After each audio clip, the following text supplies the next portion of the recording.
तो ठीक है, स्टार्ट करते हैं पर चैप्टर आउटकम ऑफ डेमोक्रेसी। तो इस वाली वीडियो में मैं आउटकम ऑफ डेमोक्रेसी वाला और लाइफ लाइन में दोनों चैप्टर पढ़ाऊंगी एक साथ, ठीक है, जिससे कि मैं टाइम भी बचेगा और ये 10 मिनट में ख़त्म करा दूँगी ज़्यादा से ज़्यादा, ठीक है, क्योंकि ज़्यादा कुछ है नहीं। देखो, सबसे जो इंपॉर्टेंट चीज़ें मैं वो बता रही हूँ, सब जो आती है पेपर में, ठीक है। ये पूछेगा कि देखो ऐसे स्टेटमेंट आ जाएगा कि डेमोक्रेसी बेटर फॉर्म क्यों है गवर्नमेंट की, डिक्टेटरशिप क्यों नहीं है, ये स्टेटमेंट आ जाएगा। तो आपको पता है ये इतने पॉइंट लिख के आने हैं, गारंटी मार्क्स हैं।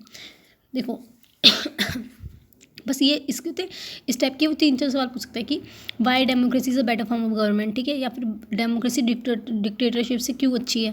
3-4 सवाल इसी लाइन में से बन सकते हैं। तो ये 4 पॉइंट अच्छे से कर लेना। पहला क्या बोला है, promote equality among citizen. Democracy किसी क्या रहता है, इक्वलिटी रहती है सिटीजन के बीच में। दूसरा, इनहेंस डिग्निटी इनहेंस करता है लोगों की, ठीक है।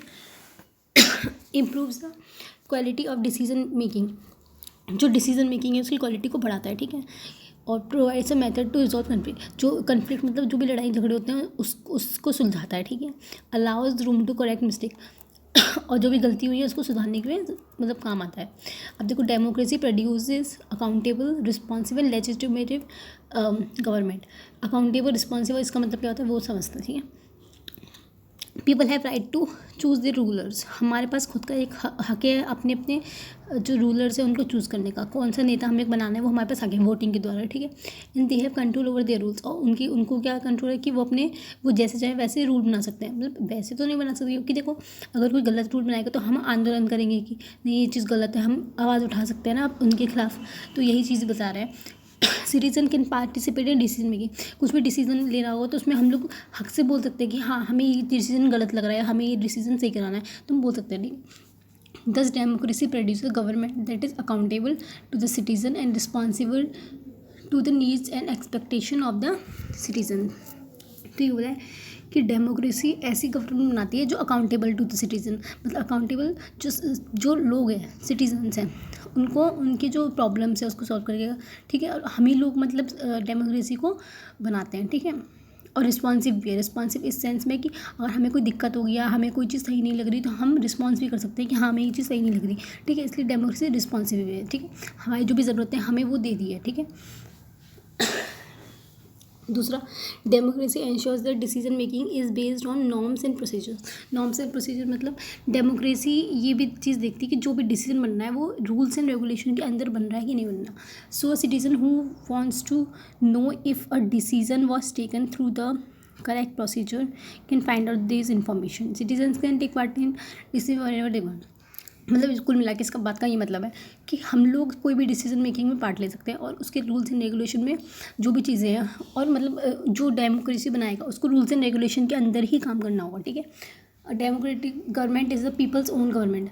जो डेमोक्रेटिक गवर्नमेंट होती है वो हमारी ही गवर्नमेंट होती है, हमने ही चूज़ करी हुई गवर्नमेंट है, ठीक है। इकोनॉमिक ग्रोथ एंड डेवलपमेंट बात करते हैं कि डेमोक्रेसी इकोनॉमिक ग्रोथ और डेवलपमेंट कैसे होता है। Economic development depends on several factors, the countries population size. Economic development किस पे डिपेंड करेगा, कंट्री की पॉपुलेशन साइज में, कितनी बड़ी कंट्री है, ठीक है, उसी पे तो डिपेंड करेगा। जितनी बड़ी कंट्री होगी उतनी ज़्यादा डेवलपमेंट होगा, जितनी ज़्यादा चीज़ें होंगी उतनी ज़्यादा और भी तो उसका अच्छा भला होगा ना, ठीक है। ग्लोबल सिचुएशन कि मतलब किसी कंट्री में क्या क्या चीज़ें हो रही हैं क्या नहीं हो रही। कोऑपरेशन फ्रॉम अदर कंट्रीज़ की, और जो कंट्रीज हैं उनके संग कोऑपरेशन सही हो रहा है कि नहीं हो रहा, ठीक है। और देखो ठीक है, तो democracy paper as it has level, ठीक है। There signal difference in the rate of economic. हाँ, तो एक चीज़ का डिफरेंस ये है। हाँ, तो देखो मैं क्या बोल रही थी कि कहाँ गया कि मतलब इसमें डिफरेंस इन दोनों में ये है, there is significant difference in the rates of economic growth between the countries. तो हमने ये चीज़ देखी गई है कि डिक्टेटरशिप के अंदर जो कंट्री होती है और जो डेमोक्रेसी के अंदर कंट्री होती है इसमें डिफरेंस होता है। जो डिक्टेटरशिप वाली कंट्री होती है वो इतनी ज़्यादा डेवलप नहीं कर पाती है जितनी डेमोक्रेसी वाली कंट्री कर पाती है, ठीक है। अब देखो, economic outcome of democracy, the dictatorial regime has had a slightly better record of economic growth, but when we compare their record only in poor countries there is virtually no difference. Okay, तो ये बोलना चाह रहा है कि जो dictator वाली country होती है, ठीक है, वैसे तो देखा गया उसमें इकोनॉमिक ग्रोथ होती है, लेकिन अगर उसी चीज़ को हम एक पुअर कंट्री से अगर उसको देखें, कंपेयर करें, तो कोई डिफरेंस नहीं होता। मतलब जितनी एक पुअर कंट्री, मतलब बेसिकली बोले कि जितनी पुअर कंट्री की होती है ना इकोनॉमिक ग्रोथ, उतनी ही डिक्टेटर वालों की होती है। कुल मिला के ये वाली बात कह रहा है। लेकिन जहाँ वो क्या कहते हैं, डेमोक्रेसी की बात करें, तो डेमोक्रेसी में क्या होता है, जो इकोनॉमिक ग्रोथ होती है वो क्या होती है, बढ़ जाती है। ठीक है,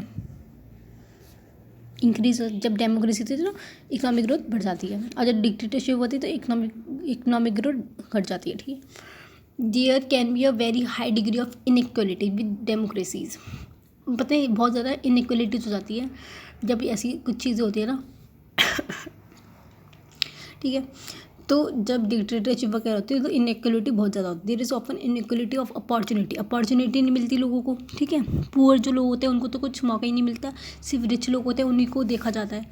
reduction of inequality and poverty, all individual have equal weight in the elected representatives. तो चाहे गरीब हो चाहे अमीर हो, कोई भी हो, चाहे हर किसी का हक है डेमोक्रेसी के अंदर। A small number of ultra rich enjoy a highly disproportionate share of wealth and incomes. Their share the total income of the country has been increasing. तो जो अल्ट्रा रिच इंजॉय, मतलब अल्ट्रा रिच का मतलब जो बहुत ज़्यादा अमीर लोग हैं, वो उनका बहुत ज़्यादा मतलब योगदान रहता है। हमारी जो कंट्री की पूरी जो इनकम है, हमारी कंट्री की पूरी इनकम है, उसमें से सबसे ज़्यादा योगदान किसका रहता है, रिच लोगों का। जो अमीर हैं उनका ज़्यादा योगदान रहता है, बेसिकली ये बोलना चाह रहा है। Those at the bottom of the strata of society have very little to depend upon. Their incomes have been declining. और जो बीच के लोग हैं, ये तो अमीरों की बात हो गई, लेकिन जो बीच के लोग हैं, जो गरीब हैं या फिर मिडिल क्लास हैं, वो लोग बहुत ही कम, मतलब उनका बहुत जो शेयर होता है पूरे एक, जैसे हमारे इंडिया की इकनॉमी पे उनका कम शेयर है, क्योंकि वो इतना कमा ही नहीं पा रहे। कमाते भी क्या है, कमाते भी हैं, तो क्या हो जाता है, वो अपने घर और अपनी गृहस्थी चलाने में निकालते हैं। लेकिन जो रिच लोग होते हैं वो देश की सहायता कैसे करते हैं, जैसे कि टैक्स वगैरह भरते हैं, तो जो रिच होगा उसको टैक्स भी ज़्यादा आता है। ठीक है, और उनका इनकम टैक्स वगैरह बहुत सारी चीज़ होती है, टैक्स वगैरह भर भर के भी वो क्या करते हैं, वो इंडिया, जैसे हमारे इंडिया है उसकी इकनॉमी को बढ़ा रहे हैं। ठीक है,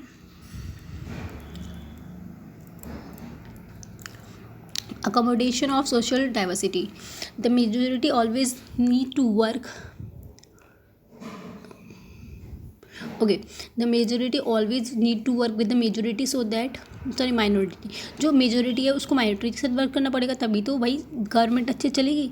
देखो फॉर एग्जांपल कोई मेजोरिटी कम्युनिटी है और एक कोई माइनॉरिटी कम्युनिटी है। ठीक है, अब वो मेजोरिटी माइनॉरिटी की बात ही नहीं माननी, तो अच्छे से थोड़ी चलेगी गवर्नमेंट, ऐसी तो गवर्नमेंट फेल हो जाएगी। लेकिन अगर दोनों लोग, जैसे कोई अमीर इंसान है कोई गरीब इंसान, दोनों अगर एक साथ कॉपरेशन करके चले तो एक गवर्नमेंट अच्छी चलेगी। ठीक है, लेकिन अगर दोनों ही जैसे लड़ाई झगड़ा करते रहे आपस में तो कुछ नहीं होगा। Rule by majority means that in case of every decision or in every case of election, different person group may or and can form majority. मतलब जो भी रूल होगा मेजोरिटी का, उससे ये होगा कि वही लोग अपना डिसीजन बनाएंगे, वही लोग अपनी चीज़ कराएंगे, और जिससे क्या होगा कि जो पुअर वाले लोग होंगे वो भी थोड़ा वो होंगे कि यार हमें क्यों नहीं बोला। ठीक है, माइनॉरिटी वाले लोग। ठीक है, dignity and freedom of the citizen, democracy stands much superior to any other form of government promoting the dignity and freedom of the individual. The passion for respect and freedom is based on democracy. Let's take a dignity. ठीक है, the long struggle have been that their vote make a difference in the way government is run. ठीक है, एक बार पढ़ लेती हूँ, उसके बाद मैं इकट्ठा समझा दूँगी। ठीक है, तो कुल मिला के इस पूरे सेंटेंस में ये बोला गया कि dignity and freedom of the citizen, मतलब डेमोक्रेसी एक इंसान को कैसे फ्रीडम देती है, आज़ादी देती है, और डिग्निटी, उसकी डिग्निटी कैसे बढ़ाती है। ठीक है, तो कुल मिला के ये बताया जा रहा है इस पूरे उसमें कि कैसे हमें एक अपनी पहचान देती है डेमोक्रेसी कि हम कौन है। समझ रहे हो, हमें किसी के दबाव में नहीं रहना पड़ता, हमें किसी की डिक्टेटरशिप में नहीं रहना पड़ता, ना ऐसा कोई है कि हमें किसी के मजबूरी में रहना पड़ रहा है। ठीक है, डेमोक्रेसी में अपनी आवाज़ उठा सकते हैं। ठीक है, अपने लिए स्टैंड ले सकते हैं, हमें फ्रीडम है, हमें बोलने की फ्रीडम है, हमें यहाँ कहीं भी जाने की फ्रीडम है, तो हमें फ्रीडम है। तो यही बोला गया है इस पूरी लाइन में। अब देखो इंपॉर्टेंट क्वेश्चन थोड़े से बता देती हूँ जो आ सकते हैं। ठीक है, तो देखो ये जो कुछ क्वेश्चन जो पिछले साल भी पूछे गए थे 2024 के, देखो 2 क्वेश्चन 2024 के दिखाते हैं, अब ये करते हैं। ठीक है, what role do check and balance plays in democratic country. ये बोला जो चेक एंड बैलेंस वाला सिस्टम था, मतलब चेक एंड बैलेंस को क्या होता है, मतलब कि जो गवर्नमेंट पे चेक भी रखे, मतलब क्या सही काम कर रही है या गलत कर रही है, या फिर उसमें बैलेंस रखे उसको, ठीक है, वो कहते हैं चेक एंड बैलेंस वाला काम, ठीक है। ये बोल रहा है कि check and balance democratic country में कैसे काम करता है, वो पूछ रहा है। To establish a direct form of government without representatives, कि मतलब ये चेक एंड बैलेंस का काम क्या है डेमोक्रेटिक कंट्री में, क्या करता है चेक एंड बैलेंस, क्या काम करता है, to establish a direct form of government without representative, मतलब बिना किसी रिप्रेजेंटेटिव के एक गवर्नमेंट बनाना, ये इसका काम है चेक एंड बैलेंस का, ठीक है। To create a separation of powers to prevent from authoritarianism, ठीक है। इसका क्या मतलब होता है कि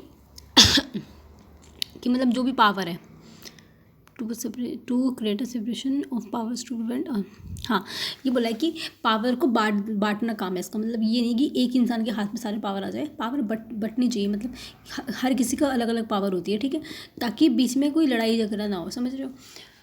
to prevent any change to the constitution, कोई भी कॉन्स्टिट्यूशन में कोई भी चेंज ना आए, ये चीज़ भी देखने का इसका ही काम होता है। To ensure absolute power for one branch of government, ये इसका देखने का काम होता है कि एक ही ब्रांच ऑफ गवर्नमेंट के पास सारी पावर ना हो, ठीक है, और अगर हो भी तो मतलब वो उस पावर का सही यूज़ करे, ठीक है।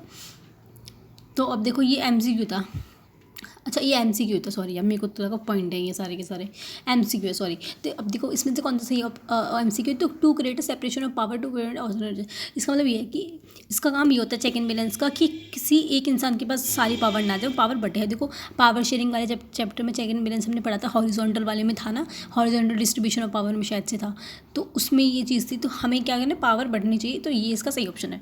दूसरा देखते हैं, how are democratic government better than other form, देखो ये क्वेश्चन मैंने अभी जस्ट आपको बताया जब मैंने पढ़ा दी थी चैप्टर, मैंने यही क्वेश्चन बताया था, 2024 में ये क्वेश्चन आया रखा है कि डेमोक्रेटिक गवर्नमेंट बेटर क्यों है बाकी डिक्टेटरशिप वगैरह जितनी भी गवर्नमेंट उनसे बेटर क्यों है, वो 4 पॉइंट दिखाए थे, वही लिख के आने, बस वही छाप के लिख के आओ। अगर देखो जैसे कि अगर आपको बोलना है, देखो बाकी पॉइंट दे रखे हैं, देखो मैं आपको बताती हूँ, इजी पॉइंट बताती हूँ इसमें। नहीं, पहला क्या है, इक्वलिटी बनाता है डेमोक्रेसी, क्या आता है इक्वलिटी। दूसरा क्या है, फ्रीडम और डिग्निटी को मेंटेन रखता है, हमारी फ्रीडम और डिग्निटी, जो मैं कीवर्ड्स बता रही हूँ वो याद कर लो बस, ठीक है। तीसरा क्या है, हमारी क्वालिटी ऑफ डिसीजन मेकिंग को बढ़ाता है, increase the quality of decision making, ठीक है, बढ़ाता है। चौथा क्या लिख सकते हो, डेमोक्रेटिक गवर्नमेंट क्या होती है, अकाउंटेबल होती है सिटीजन्स को, ठीक है, अकाउंटेबल और रिस्पॉन्सिव, जो भी पढ़ा हुआ था, accountable and responsive to its citizen.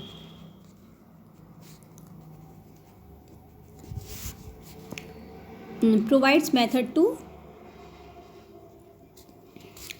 देखो इस चैप्टर में से ज़्यादा क्वेश्चन नहीं आते, गिने चुने वही क्वेश्चन रिपीट होते हैं। देखो यही क्वेश्चन 2 तरीके से पूछा जाएगा, how to democracy lead to peaceful and harmonious, peaceful और हार्मोनियस लाइफ, मतलब डेमोक्रेसी से कैसे पीसफुल और अच्छी लाइफ, खुशहाल लाइफ हम कैसे जी सकते हैं। देखो वही सेम चीज़ है, क्वेश्चन देखो दोनों एक ही, देखो और करके क्वेश्चन है, मतलब ये भी पूछा सकता है ये भी, ठीक है। तो पॉइंट ये लिख के आना है, समझ रहे हो।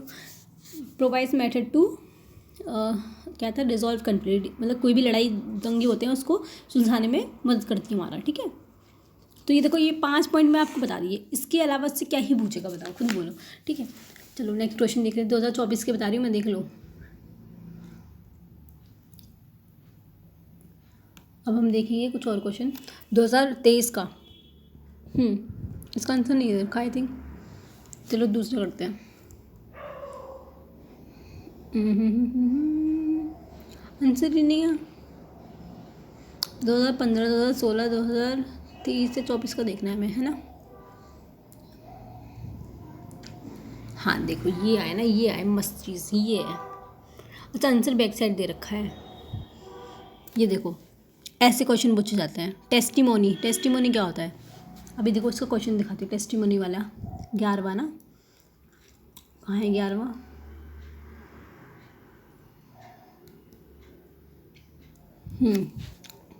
ये रहा, कहाँ गया, 11वां ही नहीं है, वेट मैं ढूंढती हूँ।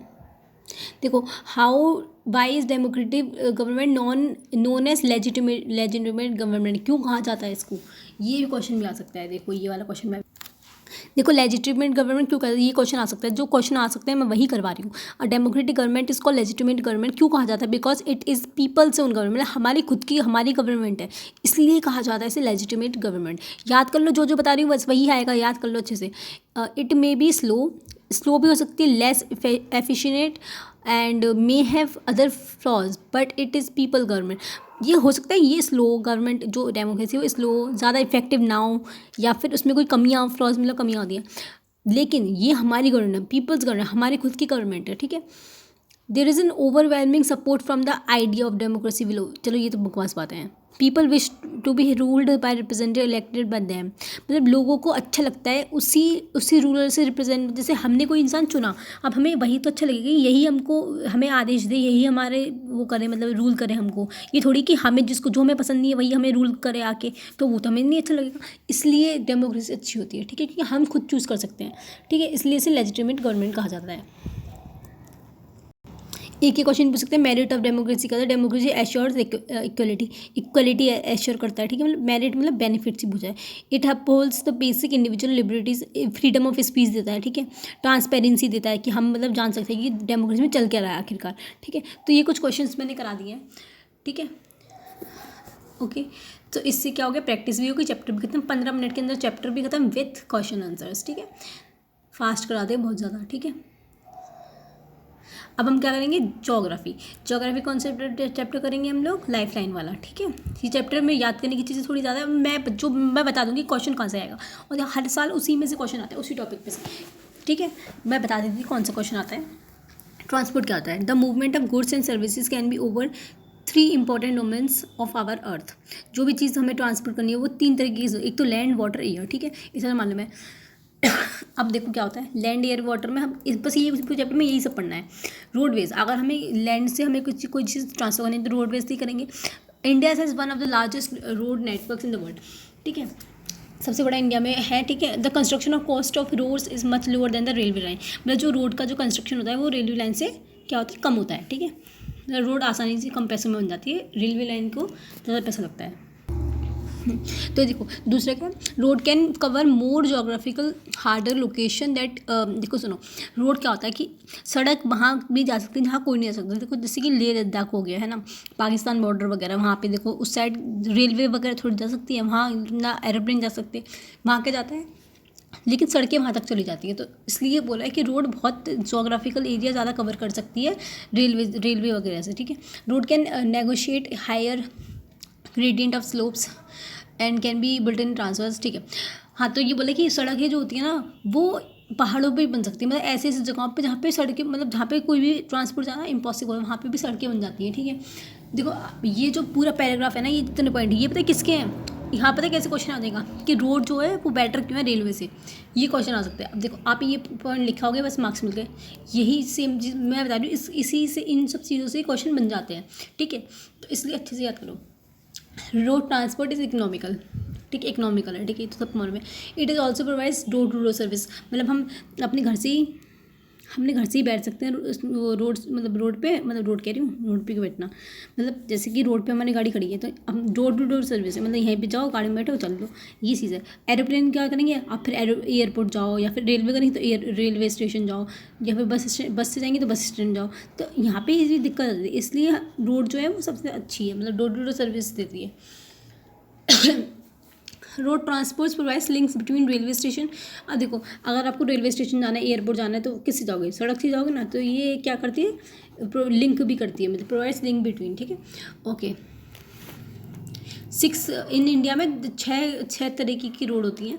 एक है सबसे इंपॉर्टेंट, इस पर सवाल आता है, गोल्डन क्वाड्रिलेटरल सुपर हाईवेज। मैं बता रही हूँ ये बहुत अच्छा है, ये इसमें से हमेशा क्वेश्चन आता है, हमेशा, और मैं बता रही हूँ जो क्वेश्चन आएगा वो भी बता दूंगी। एक तो ये आ जाता है, what is golden quadrilateral super highways. Okay, the Golden Corridor Super is the network of the highway connected India's 4 top metropolitan cities. चार सिटीज़ को कनेक्ट करता है, कौन कौन सी, देखो ध्यान से देखो, दिल्ली, यहाँ पे दिल्ली आ गई, ये अपनी कोलकाता आ गई, नीचे देखो चेन्नई आ गई, ये अपनी आ गई मुंबई। सोचो ये इतनी को ये कनेक्ट करता है, ये जो है ना, जो सड़कें हैं ये इतने को कनेक्ट करती हैं। अच्छे से याद कर लो, इसी पे क्वेश्चन आता है कि कौन सी चार जो सिटीजन को कनेक्ट करता है, इन चारों को। These highway projects are being implemented by the, किसने बनाएंगे? National highway authority of India. Very very very important, इसकी फुल फॉर्म आती है NHAI, national highway authority of India. ठीक, नेशनल हाईवेज क्या होती है? अब देखो, पहले तरीके की हमने एक बार लिखी रोड कौन सी होती है, एक तो ये वाली होती है, ठीक है। दूसरी नेशनल हाईवे, ये भी बहुत इंपॉर्टेंट इसमें आता है। इसमें ये central public works department maintain करते हैं, इस पर क्वेश्चन आ जाता है, ठीक है, कि नेशनल हाईवे को मेंटेन कौन करता है? सेंट्रल पब्लिक वर्क्स डिपार्टमेंट करता है, ठीक है। The national highway are a network of trunk roads that are, trunk road कौन से? GT road. GT रोड क्या है? GT रोड की फुल फॉर्म क्या है? I think grand trunk road ऐसी होती है, grand trunk road. GT road की फुल फॉर्म ये होती है। तो जो ट्रंक रोड होती है, मतलब जो ऐसे GT रोड वगैरह होती है, इनको कनेक्ट करने का काम किसका? नेशनल हाईवेज का। और ये कौन मेंटेन करता है? सेंट्रल पब्लिक वर्क्स डिपार्टमेंट, ठीक है। द हिस्टोरिकल शेर शाह मुर्गी, वेरी वेरी वेरी इंपॉर्टेंट, अब मैंने बता दिया। इसमें से क्वेश्चन आते हैं MCQ क्वेश्चन, इतने ये पूरे पैराग्राफ, ये दो बहुत इंपॉर्टेंट है, सबसे बता रही हूँ। द हिस्टोरिकल शेर शाह सूरी मार्ग, बहुत इंपॉर्टेंट, एक मार्ग का नाम है शेर शाह सूरी मार्ग। इसको नेशनल हाईवे, इसको क्या कहते हैं? नेशनल हाईवे 1, जो कहाँ से? दिल्ली से अमृतसर जाता है। बहुत अच्छा हाईवे है ये, इसे NH1 के नाम से जाता है, नेशनल हाईवे 1 मतलब NH1, ठीक है, इसके नाम से जाना जाता है। शेर शाह सूरी मार्ग, इस पर क्वेश्चन आता है। दो दिल्ली से अमृतसर को ज्वाइन करता है।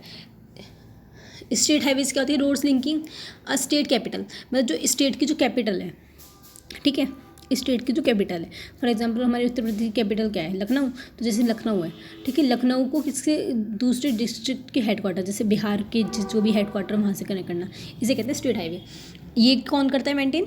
State public works department, PWD, state public works department. ये भी बस मेंटेन करने की पूछा जाता है कि MCQ में आ जाता है कि कौन किसको मेंटेन करता है। इसको स्टेट पब्लिक वर्क्स डिपार्टमेंट, मेरे साथ बोलो, स्टेट पब्लिक वर्क्स डिपार्टमेंट। इसको कौन करता है? Central public works department. देखो, स्टेट और सेंटर की बात है, ये नेशनल हाईवे सेंटर का तो सेंट्रल पब्लिक, और ये स्टेट का तो state public works department. District road क्या होती है? जो डिस्ट्रिक्ट का मतलब ही समझ लो, डिस्ट्रिक्ट मतलब जो जिला से जिला, मतलब रोड की जो जिला होता है, जिला से दूसरे जिला को कनेक्ट करना, इसको डिस्ट्रिक्ट रोड कहते हैं। This roads connect the district headquarter with other places district, जो दूसरी जगह दूसरी डिस्ट्रिक्ट को है उससे ज्वाइन करती है, ठीक है। ये कौन मेंटेन करता है? जिला परिषद करता है, ठीक है। मेंटेन के ही सवाल आते हैं कि कौन मेंटेन करता है, भाई यही आते हैं सवाल। अदर रोड्स कौन सी? रूरल रोड, जो गाँव की सड़कें होती हैं, वो कौन करता है? वो क्या होता है? किसी भी गांव के इलाके को दूसरे गांव से कनेक्ट करता है, ठीक है। दीज रोड्स, ठीक है, ये कौन सी उसमें आती? प्रधानमंत्री ग्रामीण सड़क योजना, इसके तहत बनाई जाती हैं। बॉर्डर रोड्स कौन सी है? जो बॉर्डर पे होती हैं। कंस्ट्रक्शन मैनेजमेंट, ठीक है ठीक है ठीक है। दिस ऑर्गेनाइजेशन, अच्छा, BRO, इस जो कौन करता है बॉर्डर रोड को क्या कहते हैं मेंटेन? BRO। ये क्वेश्चन, बॉर्डर रोड्स ऑर्गेनाइजेशन, ये क्या करता है? रोड को बनाता है। और क्या कहते हैं, ये कब इस्टेब्लिश हुआ? 1960 में। कब हुआ? 1960 में, 1960 में हुआ इस्टेब्लिश, ठीक है। ठीक है, आगे नॉर्थ ईस्ट के बॉर्डर को ज्वाइन करता है, ठीक है, नॉर्थ ईस्टर्न बॉर्डर्स को, ठीक है। दो तरीके की रोड बनाते हैं, मेटल रोड और अनमेटल। मेटल रोड जिसमें मेटल होता है, ऑफ कोर्स, बातें समझ आ रही है। मेड ऑफ सीमेंट, जिसमें सीमेंट बनी होती है, कॉन्क्रीट और इवन बाइट्यूमन और कोल, ठीक है। ये तो थोड़ा बहुत याद करने की, रटने की चीज़ है। ये कौन सी रोड है? ऑल वेदर रोड्स, ठीक है। अनमेटल रोड्स कौन सी होती है? Go out of use in the, अच्छा ओके। मेटल रोड कौन सी होती है? जो किसी हर एक सीज़न में मतलब सही रहती है। अनमेटल कौन सी होती है? जो रेनी सीज़न होती है ना, उसमें वो ख़राब हो जाती है, रेनी सीज़न में वो ख़राब हो जाती है, रेनी सीज़न में ख़राब हो जाती है, ठीक है, ओके। और ये किससे बनती है? सीमेंट से, कंक्रीट से और कोल से। रेलवे क्या होती है? रेलवे इज अ प्रिंसिपल, ठीक है ठीक है ठीक है ठीक है ठीक है ठीक है। इसकी रेलवे का क्या बेनिफिट है?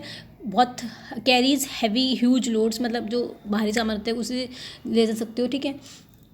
और ठीक है, construction of bridge is required across reverse world wide beads for laying down the railway lines, ठीक है। मतलब अगर किसी, देखो आपने देखा होगा किसी कई सारी मूवीज़ में क्या होता है कि यहाँ पे नीचे रिवर होती है, ऊपर क्या होता है? ब्रिज में क्या होता है? यहाँ पे ट्रेन जा रही होती है। तो अब जब तक ब्रिज ही नहीं बनेगा तो ट्रेन कैसे जाएगी? तो इसलिए कंस्ट्रक्शन ऑफ ब्रिज ज़्यादा ज़रूरी है रेलवे को बनाने की। In highly terrains of the peninsular region laid through the low hills gaps of tunnel. जो हाईली टेरेंस रीजन होता है, मतलब जैसे पहाड़ वगैरह हुआ है, वहाँ पे क्या होता है, टनल में बनती है रेलवे। देखो बहुत सारी मूवीज़ में देखा होगा कि यहाँ पहाड़ जा रहे हैं, यहाँ पे टनल में रेलवे जा रही है, टनल के अंदर, ठीक है। या फिर किसी जो नीची पहाड़ी है उनकी गैप में से, उनकी गैप के बीच में से ट्रेन को ले जाते हैं। The Himalayan mountains region are also unfavourable for the construction of, जो हिमालय होते हैं, हिमालय के जो माउंटेन है वहाँ पे क्या होता है, रेलवे ट्रैक्स नहीं बन सकती क्योंकि वहाँ की वेदर ही ऐसा होता है, लेकिन वहाँ पे रोड्स बन सकती हैं। Line due to the high elevation point, वहाँ पे एलिवेशन पॉइंट बहुत ज़्यादा होता है, सरफेस उनका सरफेस अच्छा नहीं होता रेलवे बनाने का, sparse population and lack of economic, वहाँ पे इकोनॉमिक अपॉर्चुनिटी भी इतनी होती है, ठीक है, कौन नहीं जाएगा ट्रेन से, ठीक है, लोग ज़्यादातर रोड पर ही सफ़र करते हैं। इट इज़ डिफिकल्ट टू ले सैंडी प्लेस, जहाँ पे देखो जैसे रेगिस्तान हो, रेगिस्तान में थोड़ी ट्रेन चढ़ाओगे, तो ये चीज़ है, वहाँ पे गाड़ी चल सकती है, रेगिस्तान में गाड़ी चल सकती है लेकिन ट्रेन थोड़ी चल सकती है। पाइपलाइन क्या होती है, अब ये इसमें से क्वेश्चन बहुत बार आए जाते हैं, ठीक है। ये तीन पाइपलाइन वेरी वेरी इंपॉर्टेंट, इसमें से ही क्वेश्चन आएगा सबसे, ये हाजिरा वाला, इसमें क्वेश्चन आता है, ठीक है। एक बार देख लीजिए कितना बचा है, 10 मिनट का बचा है बस, ओके। पाइपलाइन क्या होती है, 3 इंपॉर्टेंट पाइपलाइन होती हैं जो हमें पढ़नी है। देखो अब पाइपलाइन यूजेज अ पाइप्स, मतलब पाइपलाइन को मतलब ही समझ आ रही है, पाइप से वो जो ट्रांसफॉर्मेशन होता है, ये ज़्यादातर अंडरग्राउंड होती है, ठीक है। इसमें क्या होता है, फ्लूइड्स वगैरह जो होती हैं उनको डिस्ट्रीब्यूट करने को मदद करती हैं। दीज वाटर, जैसे वाटर हो गया, क्रूड ऑयल हो गया, पेट्रोलियम, एक जगह से दूसरी जगह पेट्रोलियम में क्रूड ऑयल वाटर पहुँचाना, गैस पहुँचानी है, फर्टिलाइजर फैक्ट्रीज वगैरह जितनी भी चीज़ें वो सब पाइपलाइन का यूज़ करती हैं, ओके। 3 इंपॉर्टेंट पाइपलाइन ट्रांसपोर्टेशन हमारी कंट्री कौन सी, एक तो ऑयल फील्ड इन अपर आसाम, आसाम से लेके कानपुर तक, मतलब कानपुर में उत्तर प्रदेश, बेसिकली आसाम से यूपी। पहली पाइपलाइन कौन सी, आसाम से यूपी, ठीक है। ये क्या करती है, ऑयल फील्ड, ऑयल मतलब ऑयल ट्रांसफर करती है, ऑयल फील्ड। दूसरी कौन सी है, पहला ये हो गया, दूसरी कौन सी है, गुजरात में क्या नाम है, गुजरात में सलाया, ऐसे कुछ नाम है, गुजरात में सलाया से, सलाया टू जलंधर, पंजाब में, ठीक है, पंजाब कहाँ पे, जलंधर, ठीक है, यहाँ तक जाती है, ठीक है। ये हो गई एक। तीसरी कौन सी हो गई, गुजरात में हाजिरा, अरे यार, गुजरात से हाजिरा, गुजरात में एक जगह है हाजिरा नाम की, वहाँ से कहाँ जाती है ये, उत्तर प्रदेश, जगदीशपुर, ठीक है।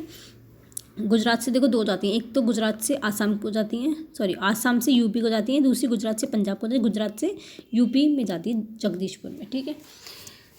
वाटरवेज, वाटरवेज क्या होती है, जो पानी से ट्रांसपोर्ट कर सकते हो, पानी से क्या, जो हैवी जो बल्कि गुड्स हैं उनको एक जगह से दूसरी जगह जा सकते हो, ठीक है। एक तो इसमें फ्यूल नहीं लगता, ठीक है, इन्वायरमेंट फ्रेंडली, मतलब कोई पॉल्यूशन नहीं होता इससे, ठीक है। अब देखो नेशनल वाटरवेज इन इंडिया, देखो NW का मतलब नेशनल वाटरवे नंबर 1 कौन सा है, नंबर 1 में the Ganga river between Allahabad and Haldia, Haldia और इलाहाबाद को कवर करता है 1620 किलोमीटर। दूसरा कौन सा है, ब्रह्मपुत्र रिवर पे, ठीक है, कौन सा है, सदिया दुबरी, ठीक है, ये कितनी 891 किलोमीटर। तीसरा कौन सा है, the west coast canal in Kerala, ये इंपॉर्टेंट है, इसको याद कर लेना, चाहे बाकी करो ना करो, ये अच्छा है, ये इंपॉर्टेंट है, इसे कर लेना। कोतमपुर कोलम, ठीक है, ये चलो ये नाम याद करना मत करना, इतना कर लेना कि कहाँ पे है, the west coast canal in Kerala, Kerala के कैनाल में है, ठीक है। और चौथा stretches of Godavari and Krishna river के साथ Kakinada and Puducherry stretch of canals, इतना, ठीक है। एक है Brahmani along with Matai river, ठीक है, ये तो चलो याद मत करो, छोड़ो। ईस्ट कोस्ट काउंसिल को उसमें कैनाल में मांडवी, ज्वारी एंड कम्बोज जो भी है, सुंदरबंस, बारक, ये गया है इनलैंड है, मतलब हमारी इंडिया के अंदर ये वाटरवेज है, ठीक है। मेजर सी पोर्ट्स, हाँ ये याद करना ज़रूरी है कि कौन कौन से सी पोर्ट्स हमारे में है, देखो जो बताऊंगी वही याद करना, बाकी छोड़ो बाहर जाने दो, कुछ ज़रूरी नहीं है, ठीक है। There are 2 major and 295 non major, 2 तो मेजर हैं हमारे, 200 नॉन मेजर है। मेजर पार्ट्स ऑफ, देखो ये कौन कौन सी, कांडला कच्छ में है, ठीक है, ये पहला हमारा पोर्ट था, सी पोर्ट कौन सा पहला था, कच्छ में, देखो याद कर लो, अच्छा है, कच्छ में हमारा पहला सी पोर्ट बना था इंडिपेंडेंस के बाद, इसे क्या कहते हैं, दीनदयाल पोर्ट, इसे क्या कहते हैं, दीनदयाल पोर्ट, ये इंपॉर्टेंट है। Mumbai is the biggest port, ठीक है। यहाँ पे सबसे ज़्यादा पोर्ट यहीं पे आते हैं मुंबई में, ठीक है। मारमा गाँव एक गोवा में, ठीक है। गोवा में क्या होता है, आयरन ओर की एक्सपोर्टिंग होती है, आयरन का जो ओर होता है उसकी exporting. Mangalore port important, located in Karnataka, caters to the export of, ये भी इसमें आयरन ओर होता है, ठीक है। कोची में होता है, कोची में क्या होता है, ठीक है, लगून वगैरह दी जाती है। टुट्टी कोरिनी के नाम ही कैसे हैं, टुट्टी कोरिन पोर्ट, ये इंपॉर्टेंट नहीं है, छोड़ो। चेन्नई, चेन्नई अच्छा है, तो ये पूछा जाता है। Chennai is one of the oldest artificial, सबसे ओल्डेस्ट कौन सा है, आर्टिफिशियल पोर्ट्स। आर्टिफिशियल मतलब लोगों ने बनाया है, ये क्या था, आर्टिफिशियल नहीं था, ये जो कच्छ में था वो आर्टिफिशियल नहीं था, ठीक है। विशाखापट्टनम इज द डीपेस्ट, हाँ ये इस पे क्वेश्चन आता है। अब ये देखो मैं बता दी किस पे क्वेश्चन आएगा, विशाखापट्टनम में, साफ बता दी, इस पे बहुत हज़ारों बार क्वेश्चन आता है, मेरे टाइम पे भी इस पे क्वेश्चन आया था, ठीक है। विकास कह रहे, विशाखापट्टनम में deepest land locked and well protected port है। यहाँ पे क्या है, वेल प्रोटेक्टेड पोर्ट, मतलब यहाँ पे जो पोर्ट की सिक्योरिटी वगैरह वो बहुत अच्छी है, मतलब बहुत अच्छा पोर्ट बना हुआ है, ठीक है।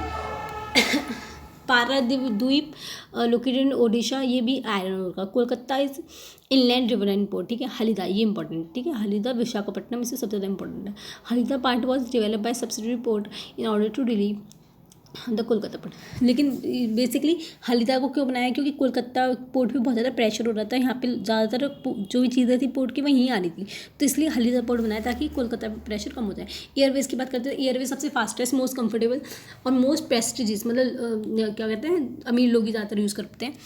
Air travels has more become easier, air से मतलब एयर ट्रैवल से आप कहीं पर भी जा सकते हो, माउंटेन्स पे, डेजर्ट पे, डेंस फॉरेस्ट में, लॉन्ग ओशियन पे, कहीं पर भी जा सकते हो, ठीक है। एयर ट्रांसपोर्ट नेशनलाइज कब हुआ था, 1953 में। अब देखो, Pawan Hans helicopter limited provides helicopter services to oil, ticket बेकार बेकार बात है, सब बेकार बात है, इसमें कुछ ज़्यादा याद करने की जरूरत नहीं है। कम्युनिकेशन की बात करते हैं तो means communication in India, television, radio, press, films, ठीक है, ये तो मालूम है। The Indian postal network important, Indian postal network is the large in the world, जो हमारा इंडिया का जो नेटवर्क है कम्युनिकेशन का, सबसे ज़्यादा बड़ा नेटवर्क है वर्ल्ड का। It handles parcels as the personal return communication. First class mails is air lifted between stations covering both land and air. Second class mails include हाँ ठीक है।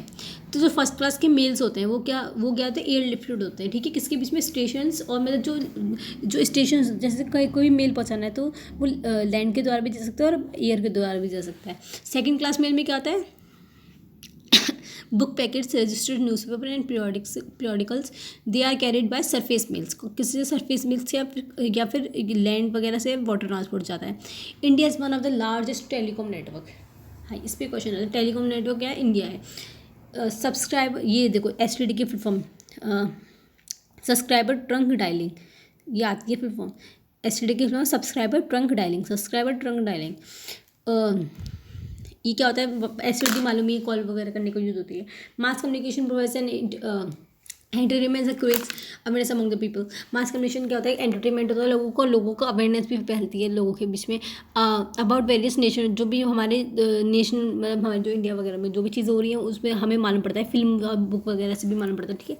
Indian radio channel Akashvani India का radio channel है, broadcast variety of programmes in national, ये इसमें क्या होता है, बहुत सारे प्रोग्राम वगैरह चलते हैं। दूरदर्शन हमारा सबसे पहला नेशनल टेलीविज़न चैनल था और बहुत बड़ा नेटवर्क था दूरदर्शन, सुना भी होगा आपने, अपने टीवी में पहले ही चलता था। India publishes a large number of newspaper in about 100 languages, ठीक है। इंडिया में सबसे ज़्यादा न्यूज़पेपर 100 लैंग्वेज में होते हैं ऑलमोस्ट। इंटरनेशनल ट्रेड की बात करें, बस ठीक है चैप्टर खत्म। इंटरनेशनल ट्रेड की बात करें तो exchange of goods among the people, state and the countries is refer to the trade.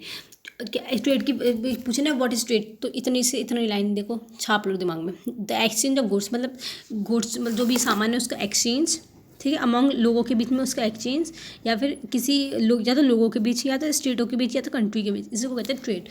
अब देखो अगर ये देखो इस कंट्रीज़ के बीच होता देखो तो इसी को कहेंगे इंटरनेशनल ट्रेड, ठीक है, इसी को कहते हैं international trade. Trade between two countries is called international trade. बोला मैंने, दो कंट्री के बीच में ट्रेड होगा तो उसे इंटरनेशनल ट्रेड बोलेंगे। Export and import as a components of trade. Export भी था, इम्पोर्ट, एक्सपोर्ट इम्पोर्ट क्या होता है, जैसे कोई जो हमारा इंडिया है, इंडिया से कोई बाहर चीज़ गई उसे कहेंगे एक्सपोर्ट, और हमारे इंडिया के अंदर कोई चीज़ आई तो उसे कहेंगे इम्पोर्ट, समझ रहे हो। The balance of trade of a country is the difference between its, ठीक है, बात फालतू की बात है। When the value of export exceeds, मतलब जब सुनो, मैं जो बोली वो सुनते जाना बस। अगर हमारी एक्सपोर्ट की वैल्यू, एक्सपोर्ट मतलब क्या होता है, जो इंडिया से बाहर कोई माल जा रहा है उसे कहते हैं एक्सपोर्ट। अगर हमारी एक्सपोर्ट की वैल्यू बढ़ेगी,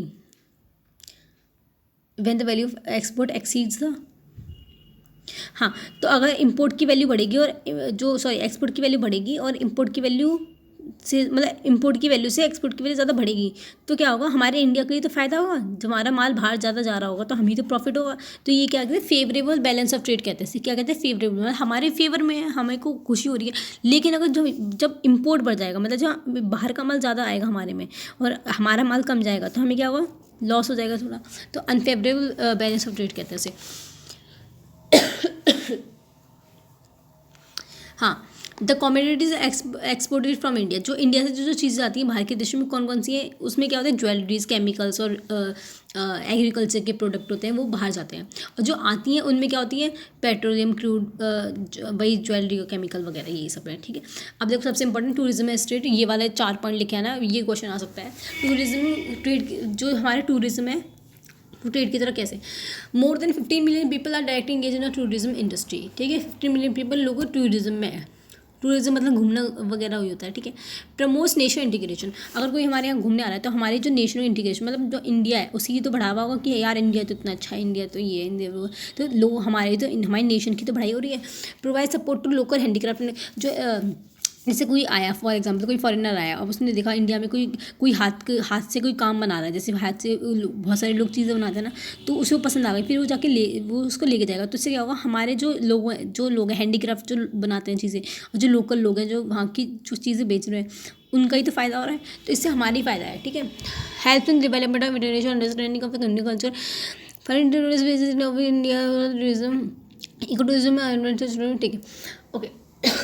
इससे क्या होता है कि हमारी भी एक अंडरस्टैंडिंग बनी रहती है कि इंडिया में कोई अगर फॉरेनर आता है, फॉर एग्जाम्पल कोई जापान से लोग आए, तो हमें मालूम पड़ेगा कि जापान में क्या क्या होता है, और हमें भी जापान की चीज़ें मालूम होगी, और उसको भी हमारे इंडिया की चीज़ें मालूम होगी कि हमारे इंडिया कल्चर ऐसा है, हमारे इंडिया की हेरिटेज ऐसा है, सब कुछ ऐसा है, ठीक है। हाँ, तो जो बाहर के लोग आते हैं वो हमारे इंडिया में क्यों आते हैं, या तो कोई घूमने आता है, या हमारे कल्चर देखने आता है, या तो इको टूरिज्म मतलब किसी काम से आता है, या तो कोई एडवेंचर करने आता है, या तो कोई कल्चर देखने आता है, या तो कोई किसी हॉस्पिटल वगैरह, मेडिकल टूरिज्म मतलब कोई किसी बीमारी वगैरह के लिए आता है, या फिर कोई बिजनेस के लिए आता है, ठीक है। ये सब क्वेश्चन थे, ओके। ये चैप्टर खत्म होता है। What is the meaning of economy, economy is a large set of internet production, ठीक है। ये तो क्वेश्चन आएगा नहीं वैसे। When was the India postal service start, कौन सा कब हुआ था, ये भी मैंने बताया था। ईस्ट इंडिया कंपनी करी थी 1766 में स्टार्ट हुआ था, ठीक है।